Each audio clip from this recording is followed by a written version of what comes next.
Sa lahat ng makapanood sa atin, naalala pa ba ninyo guys yung ipinapaabot ng ating kaibigan na may magaganap na naman, mayroon naman pong susunod sa virus.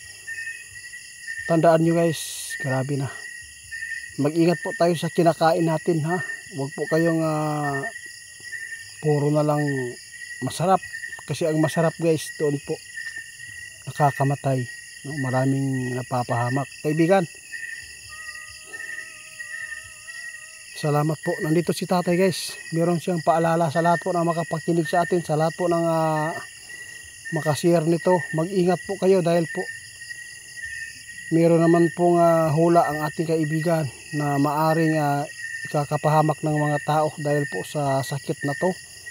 Sa lahat ng makapanood sa atin, sana po mapagbigyan po ninyo itong time na panoorin dahil po malaking tulong po ito na ibibigay ng ating kaibigan. Paalala para po ito sa ating kalusugan kaibigan. Nako, ito po ang paalala ng ating kaibigan. Meron silang nakita na virus guys na papasok na naman po dito.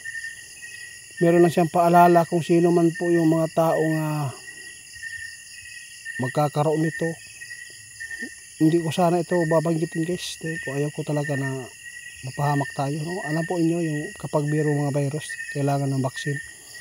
Kayo na lang po maghusga kung nasa inyo lang magpabaksin ba kayo. Kung takot kayo sa virus, kung magpabaksin kayo, nasa inyo lang ha.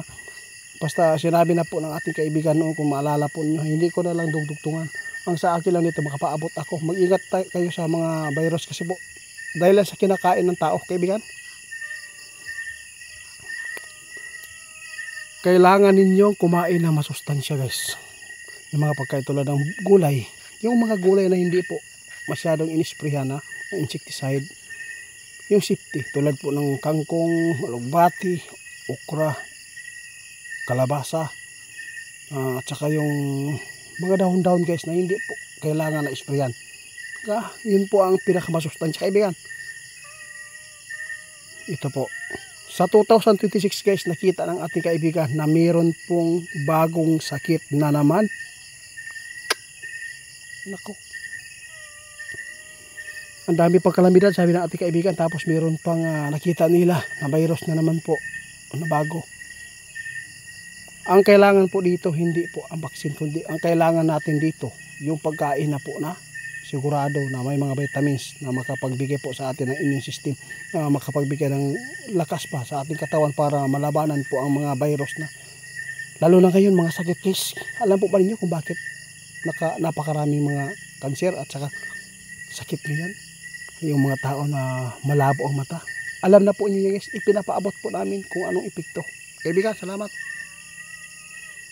Sa 2026 guys, sabi ng ating kaibigan, hinulaan na po niya. May sakit na naman na virus na paitan eh. Hirap pa ang buhay, dami pang problema, kulang sa budget kaibigan. Tapos yung iba nahirapan po sa kanilang mga anak sa pagpaaral, walang budget, kulang dahil sa mahal na bilihin, tapos mayroon pa ganito mga sakit at saka kalamidad. Kaya kailangan po natin lagi manalangin guys. Salamat po sa inyo kaibigan, salamat po. Hula ng ating kaibigan guys may bagong virus na maririnig ninyo ngayong 2026. Ang sa amin lang, pinapaalala lang ito agad ng ating kaibigan. Hindi po ito pananakot, kundi ginawa po namin ito paalala sa inyo para yung mga anak natin hindi laging kumakain po ng nakakasira sa katawan, tulad po ng mga, basta ayaw ko lang banggitin kasi alam po niyo yung nakasisira kung ano po ang maganda. Kung gusto po talaga natin humaba ng ating buhay, kumain tayo ng mga gulay, prutas na hindi po na-i-sprayhan lagi ng insecticide. Yun po ang pinaka maganda panglaban po natin. Nako, alam po niyo ang mga gamot din ay nakakasira din kapag ang tao ay hindi nag-coincide pa kung unsa ang tambalan na para sa sakit na imong gibati na patatakal kag inom diya wa ka na atong doktor, magpa-check up gid mong doktor kaibigan, di ba? Kaya nagpapasalamat tayo guys ng ating kaibigan, kasi po marami pong mga problema na masasagupa pa natin sa mundo.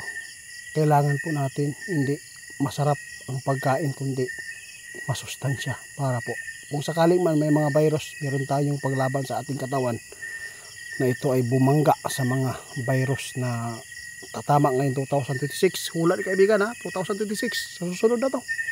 Kaya dapat mag-ingat kayo. Hindi na ako magtatagal dito kaibigan.